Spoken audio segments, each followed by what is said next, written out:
Hello students, welcome to another video. बच्चों, आज हम लेसन 11 पढ़ेंगे जिसका नाम है लेफ्ट इन चार्ज। यह कहानी एक रूसी कहानी पर आधारित है जिसमें पालतू पशुओं से रिश्ते, लगाव एवं परिवार के सबसे छोटे सदस्य द्वारा एक दिन पारिवारिक जिम्मेदारी वहन करने संबंधी घटना का वर्णन है। कहने का मतलब, परिवार में जो सबसे छोटा है उसके ऊपर एक दिन के लिए जिम्मेदारी दे दिया गया, चलो आज परिवार तुम चलाना, क्या क्या करते हो देखते हैं। इस टाइप से मस्त कहानी है बिल्कुल। तो लेट्स स्टार्ट।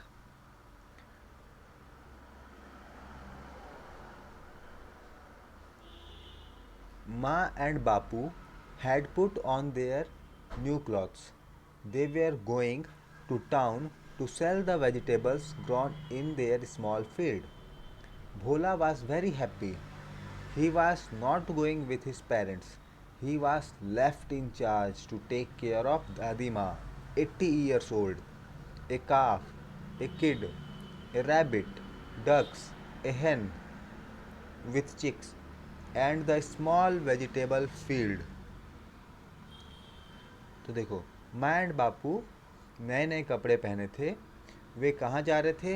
शहर, टाउन मतलब शहर जा रहे थे सब्जियां बेचने, जो कि उन्होंने अपने छोटे से खेतों में उगाई थी। उन सब्जियों को बेचने वो शहर जा रहे थे। कौन कौन?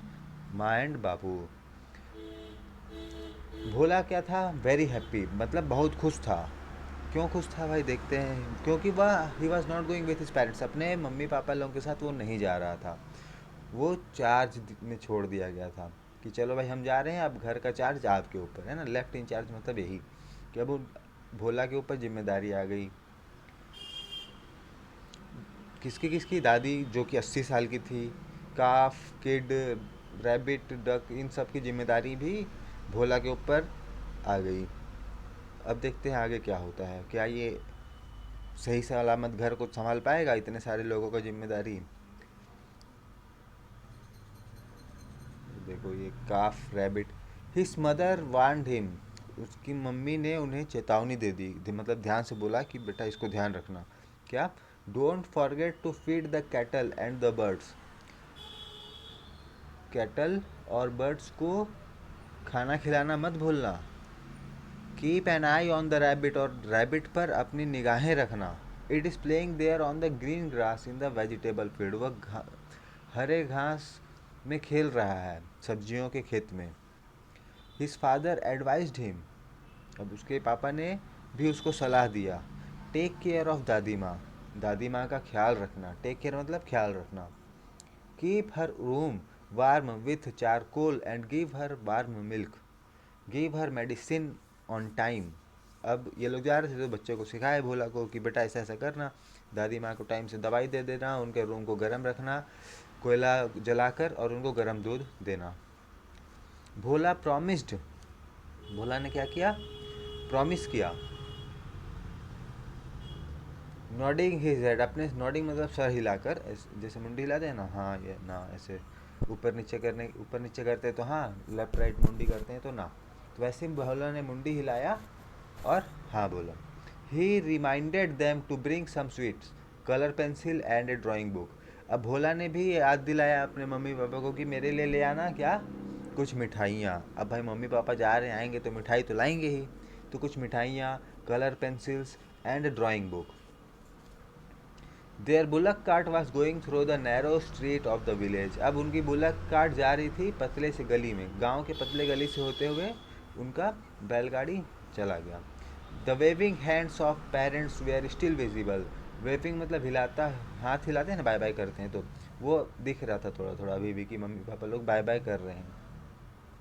भोला helped Dadima to lie down on the cot lying in the corner of the courtyard. He went to the backyard to bring some coal of the अंगीठी to keep दादीमा।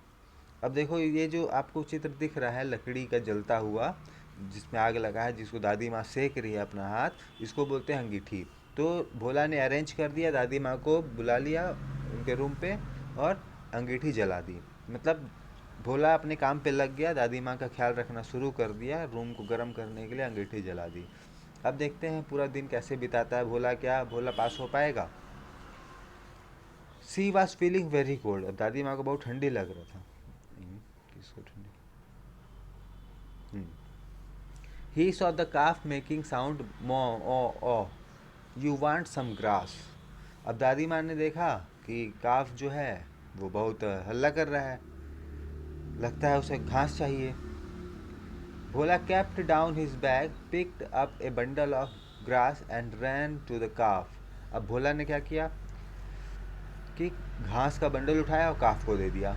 In the corner of the courtyard, he saw the kid jumping and crying, "Man, what about me?" अब काफ को तो मिल गया घास, अब जो kid है बच्चा है ना, वो भी बोलता है मेरा क्या, मेरा भी तो ख्याल रखो. He kept down his bundle of grass and ran outside the house to get some fresh green leaves for the kid. अब ये किड के लिए भी ग्रास लेने चला गया. Only then he saw the rabbit in the vegetable field. अब उसने खरगोश को देखा सब्जियों के खेत में. He forgot to collect leaves for the kid and rushed towards the rabbit. वो भूल गया, फॉरवर्ड मतलब भूलना, पत्तियां कलेक्ट करना भूल गया और कहाँ चला गया, रैबिट के पास चला गया. विथ स्टिक, एक डंडा लेके. He pushed the rabbit back to its place. डंडा लेके जैसे हाँकने जाते हैं ना कि चलो भाई तुम भागो यहाँ से, तो अपने जगह पे रैबिट को अपने जगह पे भगाने के लिए वो डंडा लेके चला गया. Coming back to the house he found the hen. फिर अपने घर आया वो, उसने देखा किसको, हैन को देखा. With its chicks making noise, कुट कुट कुटाकू ना. अब हैन को देखा अपने छोटे छोटे चूजों के साथ जो कि कुट कुट कुटाकू कर रहे थे. He jumped to get some corn in the basket for them. अब वो कुछ कॉर्न माने मक्का का दाना ले आया बास्केट में. किन के लिए, इन्हीं के लिए, डक के लिए. There in the courtyard an army of duck and duckling was marching. अब कोर्टयार्ड में डक और उसका जो ग्रुप है, ये डक, ये देखो ये डक है, ये भी चल रहे थे, मार्च कर रहे थे नॉइस करते हुए, quack quack. Bhola kept his basket of corn on the floor. अब भोला क्या किया, वो कॉर्न का बास्केट को जमीन पर रख दिया. He ran to get some water from the well behind the house and came back with a bucket full of water. फिर वो चला गया, कुआं से पानी लिया एक बाल्टी और फिर आया. He kept the bucket also in the middle of the courtyard. और कोर्टयार्ड के बीचों बीच उसने उस पानी का बाल्टी को भी रख दिया. फॉर द डक्स, डक्स के लिए. And feeling tired went to the veranda where दादी माँ was sleeping in the sun. इतना सब काम करने के बाद वो क्या किया, बरामदा में आया और थोड़ा आराम करने लगा, जहाँ पे दादी माँ भी क्या कर रही थी, सो रही थी थोड़ा धूप में. He rolled down on the floor and went to sleep. वो फ्लोर पे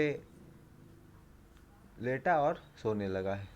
अलाउड बार्किंग वोक अप दादी माँ. अब किसी ने भौंकना शुरू किया और दादी माँ उठ गई. She cried, oh my god what you have done Bhola. फिर वो चिल्लाई कि ओह माई गॉड, हे भगवान ये तुमने क्या कर दिया Bhola. Bhola sprang on his feet blinking his eyes. He could see the ducks flapping their wings. फिर भोला भी देखा कि डक्स अपने पंख फड़फड़ा रही हैं. They had rolled down the corn on the courtyard floor. उसने मकई के दाने को पूरे ज़मीन पे फैला दिया है. The hen and her chicks were feeding themselves outside the house. The goat was chewing some grass leaves of vegetable on the vegetable patch. मुर्गी और उसके बच्चे खुद से खा रहे थे. घर के बाहर बकरियां ग्रीन घास चबा रही थी. The rabbit was trying to go towards the well. और रैबिट कुआं के पास जाने का कोशिश कर रहा था. The calf was running and jumping here and there with some grass in its mouth. और काफ भी इधर उधर दौड़ रहा था मुंह में घास लेके. Suddenly he heard the jingling bells of the bullock cart. फिर अचानक से उसने सुना घंटियों की आवाज़ जो कि बैलगाड़ी से आ रही थी उसके घर की तरफ. He ran to it and jumped into the bullock cart. वो जल्दी से दौड़ा और बुलक कार्ट के पास गया. Clinging to his mother's lap, mummy की गोदी में चला और बोला, oh what a lot there was to do in the house माँ. इतना सारा काम था घर में काम करने के लिए. They all went inside the house with the things सभी मम्मी पापा सभी सामानों के साथ घर में आए। The parents notice that no one was complaining or making noise. Parents ने देखा कि कोई भी कंप्लेन नहीं कर रहा है या फिर हल्ला कर रहा है। Not even the hen and chicks, यहाँ तक कि मुर्गी और उसके बच्चे भी नहीं। सब अपना में बिजी हैं, मस्त शांति से अपना खा रहे हैं। Ducks and duckling, the kid and the calf. दादी माँ was sleeping in her cot, दादी माँ भी सो रही थी। बापू patted Bhola shoulder, so our little one, फिर जैसे पीठ थपथपाते हैं ना, वैसे उसके पापा ने उसको पीठ थपथपाया। तो हमारे छोटे बच्चे left in charge, how was the day, तुम्हारा दिन कैसा था। They all smiled slowly. Bhola was happy to see the things that Ma and Bapu had brought for him. फिर सभी खुश हो गए और मम्मी पापा भी उन सब के लिए वो सामान लाए थे जो जो भोला ने कहा था। तो कहानी में ये था कि कैसे भी इधर उधर मेहनत करते करते उसने अपनी जिम्मेदारी निभाया, सबको खुश करने का कोशिश किया और सबका ख्याल रखा, जिस वजह से मम्मी पापा भी जब आए तो वो भी खुश हो गए।